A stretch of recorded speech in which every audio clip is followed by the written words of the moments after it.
প্রধানমন্ত্রী শেখ হাসিনা বলেছেন, নিরাপত্তার বিষয়টি শতভাগ নিশ্চিত করে রূপপুরে পারমাণবিক বিদ্যুৎ কেন্দ্র স্থাপন করা হচ্ছে। সকালে পাবনার রূপপুরে বিদ্যুৎ কেন্দ্রের প্রাথমিক প্রকল্পের ভিত্তিপ্রস্তর স্থাপন শেষে প্রধানমন্ত্রী বলেন, আন্তর্জাতিক পরমাণু শক্তি সংস্থা প্রতিটি স্তরে এই বিদ্যুৎ কেন্দ্র স্থাপনে নিরাপত্তার উপরই সর্বোচ্চ গুরুত্ব দেওয়া হচ্ছে বলেও আশ্বস্ত করেন প্রধানমন্ত্রী। পাবনার রূপপুর থেকে আরো জানাচ্ছেন আবুল কালাম আজাদ। রূপপুরে পারমাণবিক বিদ্যুৎ প্রকল্পের ভিত্তিপ্রস্তর স্থাপন শেষে প্রধানমন্ত্রী বলেন, বাঙালির কয়েক দশকের দীর্ঘ প্রতীক্ষার পর রূপপুর বিদ্যুৎ প্রকল্প সফল বাস্তবায়নের দিকে অগ্রসর হচ্ছে। এটি রূপপুরবাসীর জন্য উপহার আর বিজ্ঞান প্রযুক্তিতে বাঙালির জন্য এক বিশাল মাইল ফলক। দীর্ঘ দিনের অপেক্ষার অবসান। জ্বালানি নিরাপত্তার জন্য পারমাণবিক বিদ্যুৎকে গুরুত্বপূর্ণ উল্লেখ করে প্রধানমন্ত্রী বলেন, 2021 সালে বাংলাদেশে মোট বিদ্যুতের 10% উৎপাদিত হবে পরমাণু শক্তি থেকে। রাশিয়ার সহায়তায় এই বিদ্যুৎ কেন্দ্রে সর্বোচ্চ নিরাপত্তা নিশ্চিত করা হবে বলে জানান প্রধানমন্ত্রী।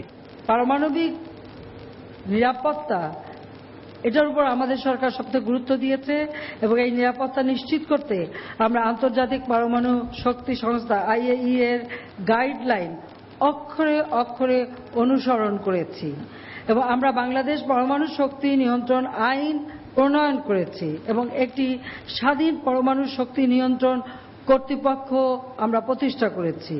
প্রধানমন্ত্রী বলেন, রূপপুর পারমাণবিক বিদ্যুৎ কেন্দ্রের ক্ষতিকর সব বর্জ্য ফিরিয়ে নেবে রাশিয়া। বর্জ্য অপসারণের ক্ষেত্রে এখানে রাশিয়া ফেডারেশন সব রকম সহযোগিতা করছে এবং এই ব্যবহৃত জ্বালানি বা বর্জ্য সেটা অপসারণ ব্যবস্থাপনা এটা তারা নিজেরা করবে এবং এগুলি তারা নিজেরা ফেরত নিয়ে যাবে।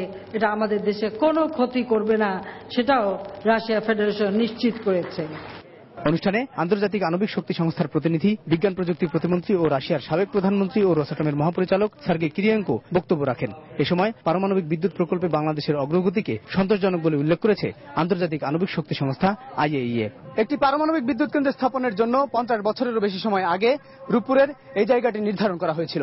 এই প্রকল্পের প্রাথমিক কাজের উদ্বোধন শেষে প্রধানমন্ত্রী বললেন, বাংলাদেশের জন্য এ দিনটি অত্যন্ত স্মরণীয়। এই প্রকল্প বাস্তবায়নের জন্য স্থানীয় জনগণ সহ সবার সহযোগিতাও চাইলেন প্রধানমন্ত্রী।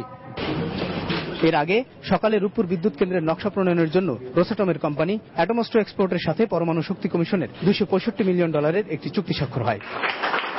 আবুল কালাম আজাদ, সময় সংবাদ, রূপপুর, পাবনা।